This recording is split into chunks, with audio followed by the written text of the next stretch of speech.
Bia Kamal Kanwar Online TV kajan gwasame mi jira mi jidit mi paiben kajan channel Nwar Online TV gore jejen bi subscribe ko bi rwani dialan konde banu kaya ka tung na ki tung ne tinas ki tung nwari bi ka chwa jigi Kamal gore jin bi mi share notification bell bi je twan mi she kelut mi she twan ko rwani kona balat kare bi kan chwa shupka ji ka pet gwa da na pai ka bere chelet kajan gwasame bana ko raja dan en bukon lat kajan gwasame la Vice Chancellor men ke Juba University Professor John Akec chalarnena Jenny men charlotte ray which kav ke Joseph nguen manytuil ka dob ko chaja moy ke trel ne shobongwan ta ba yere shwale Naam ba je yot pin ka je ke ba je wet ka je ke ba gwazra la ka me de na ko chu ka je ko chinyo cha deben jenim ledimo jin Joseph nguen manytuil ajane me jak ajane ngu me gur je bi yer bi je dirone ke yera me che chak yen je United State ka che yen ledamo ko ledamo shi dung manukun ke shi dung gwanukun dung so Sudan ke dung nene dial mi ci ñocha ben shi ade goro de yen dir de jene yen ngwa sama de yen gor gwa ma tekeret ke gwa ma tekerel ko ci piu ya bijekten shi yer shi ade dir e ka ku ko to e bi yer be ye lok en yer shi ala namo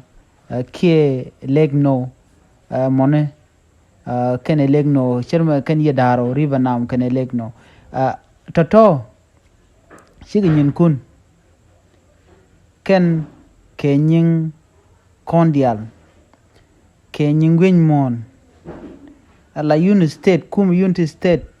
ken neke ken ke river Naam ken lat la yer Naam chukot ka chak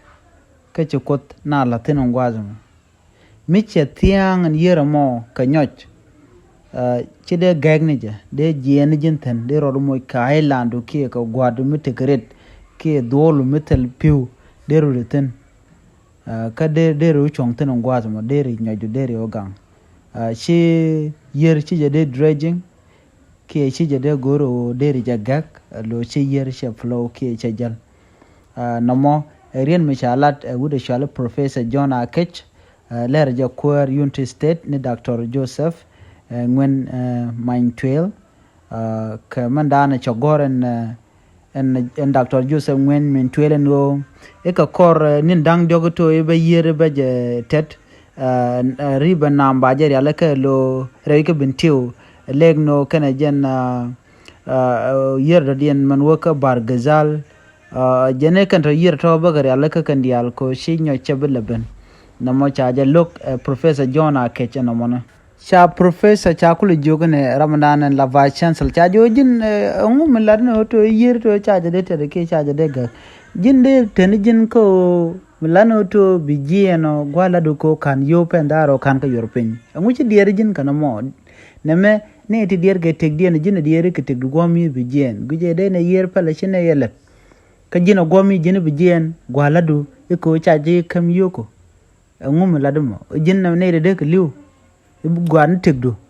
teg ne ndial perka rieda ma chaja lar jantada